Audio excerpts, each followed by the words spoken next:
Avatar astro TV சிறந்த வாழ்க்கையை பெறுவதற்கான பாதை.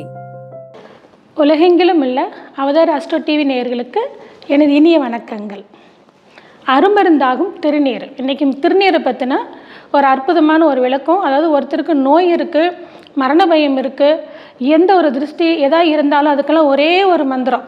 அதை எடுத்துகிட்டு திருநீரை வச்சுட்டு அந்த மந்திரத்தை சொல்லி அவங்க அதை போட்டுட்டு வந்தாங்கன்னா அது அற்புதமாக அதுலேருந்து அவங்களுக்கு விடுதலையை கொடுக்குது.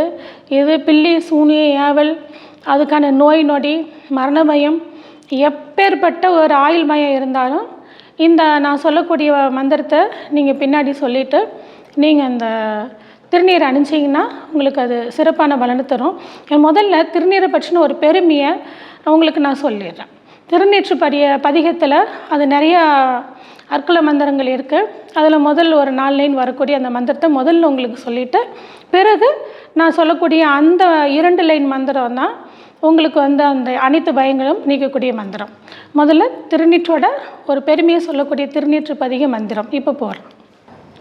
மந்திரமாவது நீரு வானவர் மேலது நீரு, சுந்திரமாவது நீரு துதிக்கப்படுவது நீரு, தந்திரமாவது நீரு சமயத்தில் உள்ளது நீரு, செந்துவர் வாயுமை பங்கன் திருவாளவாயான் திருநீரே.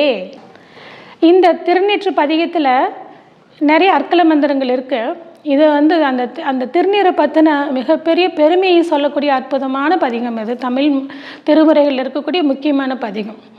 ஸோ நம்ம என்ன செய்யணும், இந்த மந்திரத்தை தியானிச்சுட்டு நம்ம வேண்டிக்கணும். முக்கியமான மந்திரத்தை இப்போ சொல்ல போகிறேன். திருநீரை கொஞ்சம் கையில் எடுத்து வச்சுக்கோங்க. திருநீரை கையில் எடுத்து சிவனை தியானம் பண்ணுங்க. ஓம் நமக்சிவாய, ஓம் நமக்சிவாய, ஓம் நமக்சிவாய, ஓம் நமக்சிவாயன்னு ஒரு 12 தடவை சொல்லுங்கள். சிவனை தியானம் பண்ணுங்க. சிவன் அப்படின்றது சொல்லும் பொழுதே அவரோட முழு உருவமும் தோற்றமும் உங்கள் கண்முன் நிற்கணுங்க. இந்த அகிலத்தோட தோன்றுதல் அனைத்தும் உங்கள் கண்முன் நிற்கணும். அந்தளவுக்கு ஒரு பக்தியை வளர்த்து சிவனை தியானம் பண்ணுங்க. தியானம் பண்ணிவிட்டு அதுக்கப்புறம் என்ன செய்யணுன்னா, இதுதான் நான் சொல்லக்கூடிய முக்கியமான மந்திரம். அதாவது மகாமிருத்யுஞ்சய மந்திரம். அவரோட வாயால் மார்க்கண்டேயனுக்கு போதிச்ச அந்த மந்திரம் அப்படிங்கிறது மிக அற்புதமான மந்திரம். அதை உருவேற்றி இந்த திருநீரை நெத்தியில் யார் ஒருத்தர் அந்த திருமணை பூசிக்கிறாங்களோ அவங்களுக்கு அந்த திருநீரை யார் பூசிக்கிறாங்களோ அவங்களுக்கு அவங்க போடும்போதே அவங்களுக்கு அந்த திருநீரை பற்றி யோசிக்கணும். அதாவது ஒன்றுமே இல்லை, நம்ம மண்ணாக இருந்து வந்தவங்க, ஒன்றுமே இல்லாத வந்தவங்க சாம்பலாக தான் போக போகிறவங்க அப்படிங்கிறது நினச்சி அந்த ஞானத்தை உணர்ந்து அந்த மகாமிருத்யுஞ்சய மந்திரத்தை சொல்லி அவங்க நெத்தியில் போட்டாங்கன்னாவே அவங்களுக்கு மரண பயம் போகும், பில்லி சூனிய ஏவல் போகும், தீராத நோய்கள் அவங்கள உடம்புலேருந்து விட்டு விட்டு ஓடி போகும். அப்படியே அந்த என்றும் இளமை அப்படின்னு சொல்கிறது என்ன, ஒரு இளைஞன் ஒரு வாலிப பருவத்தில் உள்ள ஒரு இளைஞன் எப்போ மகிழ்ச்சியாகவே சந்தோஷமாகவே இருந்துகிட்ருப்பாங்க. எந்த ஒரு துன்பம் வந்தாலும் தன்னோட நோக்கத்தில் உறுதியாகவே இருப்பாங்க. ஒரு காதலாக இருந்தாலும் ஒரு நோக்கத்தில் உறுதியாகவே இருப்பாங்க. அந்த வாலிப பருவத்தில் இருக்கிறவங்க ஒரு மகிழ்ச்சியாகவே இருப்பாங்க. அந்த மாதிரி ஒரு மகிழ்ச்சியான மனநிலை ஒருத்தருக்கு வரும்போது ஒரு இளமையான ஒரு உள்ளுணர்வு அவங்களுக்குள்ள இயற்கையாகவே வந்துடுது அப்படிங்கிறது தெரிஞ்சுக்கணும். அப்போது அவங்களுக்கு அந்த நோயற்று போகக்கூடிய தன்மை அவங்களுக்குள்ள இயற்கையாக உள்ளூர ஊறி வருது அப்படிங்கிறது. இப்போ என்ன செய்யணும்னா, யார் ஒருத்தர் படிக்கல படுத்து கிடக்கிறாங்க, முடங்கி போய் படுத்து கிடக்கிறாங்க, இவங்களுக்கு அந்த மந்திரத்தை நீங்கள் முடிஞ்ச அளவுக்கு ஒரு 108 தடவை இதை சொல்லணும். அந்த மந்திரம் என்ன அப்படின்னா மகாமிருத்யுஞ்சய மந்திரம் தான். சிவனார் அவரோட வாயாலேயே மார்க்கண்டேயனுக்கு போதிச்ச அதே மந்திரம்தான் மகாமிருத்யுஞ்சய மந்திரம். திரியம்பகம் யஜாமகே சுகந்திம் புஷ்டிவர்த்தனம் உர்வாருகமிவ பந்தனாத் மிருத்யோர் மூக்ஷீய மாமிருதாத். இதுதான் அந்த மந்திரம். திரியம்பகம் யஜாமகே சுகந்திம் புஷ்டிவர்த்தனம் உர்வாருகமிவ பந்தனாத் மிருத்யோர் மூக்ஷீய மாமிருதாத். இதுதான் அந்த மந்திரம்.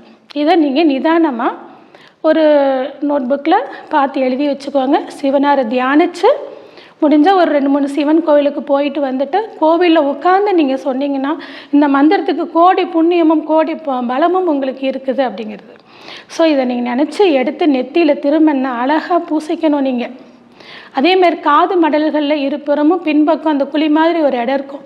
இந்த இடத்துல தொட்டு பார்த்தா தெரியும். அங்கே வச்சிங்கன்னா சகல நோய்களும் தீரக்கூடிய ஒரு குவி மையம் அந்த இடத்துல இருக்குது. இதை நீங்கள் வைக்கணும். நீங்கள் வச்சுட்டு வந்தீங்கன்னா உங்களுக்கு இந்த நோய்கள், கஷ்டம், துன்பம் வரக்கூடிய அனைத்து பீடை அத்தனையும் ஓடி போயிடுவீங்க. ஸோ ஒருத்தர் சௌக்கியமாக வாழ முடியும்.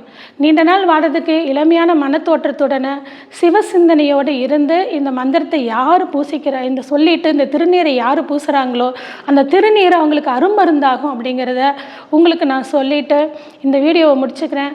இந்த அவதார் அஸ்ட்ரோ டிவியை பார்க்கக்கூடிய அனைவரும் இந்த வீடியோவை சப்ஸ்கிரைப் பண்ணுங்கள், லைக் பண்ணுங்கள், ஷேர் பண்ணுங்கள். அனைவரும் பயனடையட்டும். அனைவரும் நோயற்று வாழ எனது வாழ்த்துக்கள். நன்றி, வணக்கம்.